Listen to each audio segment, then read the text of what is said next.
Hello guys, good morning. Magluto ako uli ng ampalaya. Ayan. May kunting pork.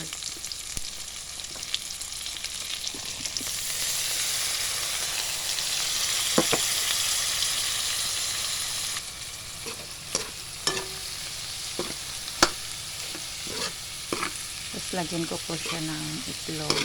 Maya.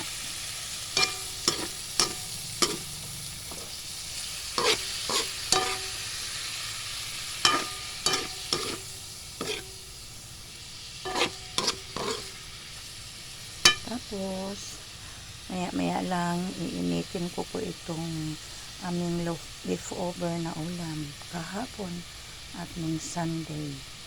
Dinuguan at apritadang chicken. Ito po yung apritada na frozen na po, kaya binaba ko na. At ito po yung dinuguan. Ayan. Yan, iinitin ko po yan maya lamang.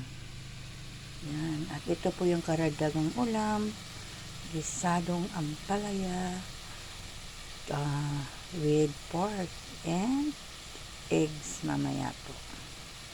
Thanks for watching guys. Bye.